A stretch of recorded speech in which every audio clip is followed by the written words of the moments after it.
On va parler aujourd'hui d'un projet qui est, tout simplement monumental.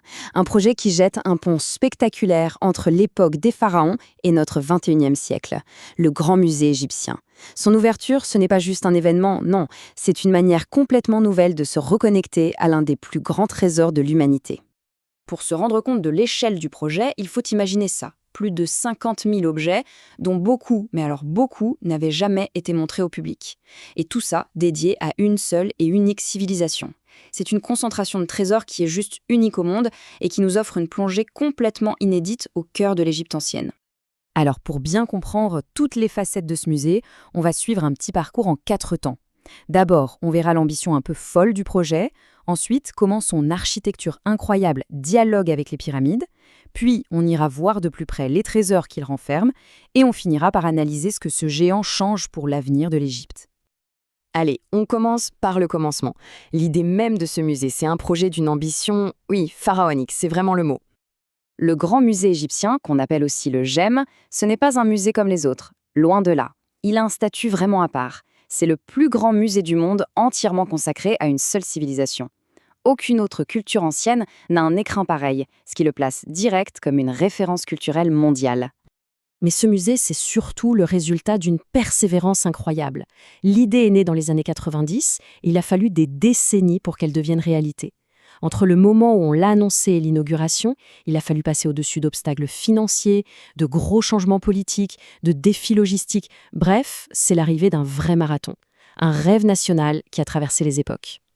Mais attention, ce musée, ce n'est pas juste une belle boîte pour y mettre des trésors. C'est une pièce centrale dans la stratégie de l'Égypte. L'idée, bien sûr, c'est de relancer le tourisme, de booster l'économie, mais c'est aussi de réaffirmer la place de l'Égypte dans le monde, celle du gardien incontournable d'un héritage qui nous appartient à tous. Et maintenant, on va parler d'un des aspects les plus fous du projet, son emplacement et son architecture. Parce que le musée, il ne fait pas qu'exposer l'histoire, il discute avec elle. L'endroit où il est construit, c'est juste un coup de génie, à quelques centaines de mètres à peine des pyramides de Gizeh. Ce n'est pas un hasard, évidemment. C'est un choix qui crée un pont, à la fois visuel et symbolique, entre la dernière merveille du monde antique encore debout et un chef-d'œuvre d'architecture d'aujourd'hui. C'est magnifique. Le bâtiment lui-même, c'est une œuvre d'art. Il y a cet escalier monumental qui nous accueille, qui nous guide vers des galeries super modernes, très immersives. Et puis la façade, avec ses lignes très pures et son immense paroi transparente, elle est pensée pour encadrer la vue sur les pyramides. Ça crée un dialogue permanent entre le passé et le présent. Bon, allez, on plonge au cœur du réacteur. La raison d'être de ce musée, ses collections. C'est là que la magie opère et que des trésors, qui dormaient dans des réserves, voient enfin la lumière du jour. Dès qu'on entre, le ton est donné. Une statue colossale de Ramsès II, 83 tonnes, qui domine le hall. Cette pièce maîtresse, il a fallu une opération de transport titanesque pour l'amener là. Elle symbolise toute la puissance de la civilisation égyptienne et donne un petit avant-goût de la démesure qui nous attend à l'intérieur. Mais le vrai événement, celui que le monde entier attend depuis la découverte de Howard Carter en 1922, il est un peu plus loin. Le truc crucial, c'est que pour la toute première fois de l'histoire, l'intégralité du trésor de Toutankhamon est enfin réunie et exposée au même endroit. C'est un moment historique. Fini les expos partielles, les objets éparpillés ou qui dorment dans des caisses.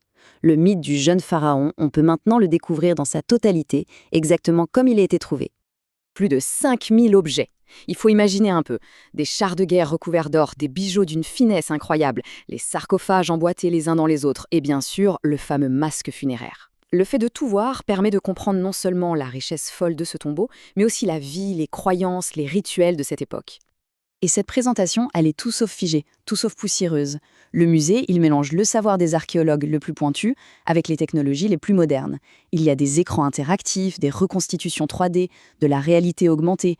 Tout ça permet de donner du contexte à chaque objet et ça transforme la visite en une sorte d'enquête super passionnante et surtout accessible à tout le monde.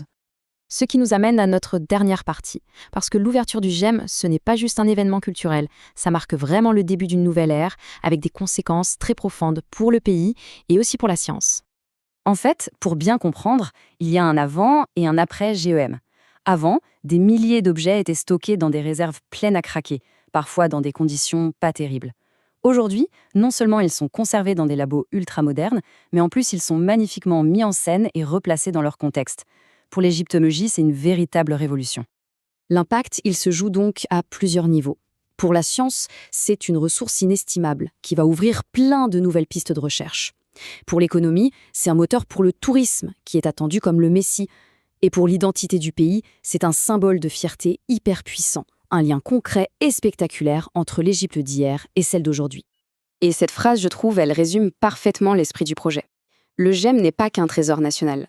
Il incarne cette responsabilité qu'a l'Égypte d'être la gardienne d'un patrimoine qui, au final, appartient à l'humanité tout entière. Donc, pour conclure, l'ouverture du Grand Musée égyptien, c'est bien plus qu'un simple événement dans le monde des musées.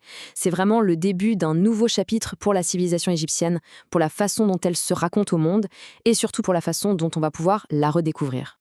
Et ça nous laisse avec une question au fond. Face à un projet pareil, qu'est-ce qui captive le plus l'imagination ? Est-ce que c'est le bâtiment monumental lui-même, un trésor en particulier comme le masque de Toutankhamon, ou bien l'histoire incroyable de sa construction qui a duré des décennies ?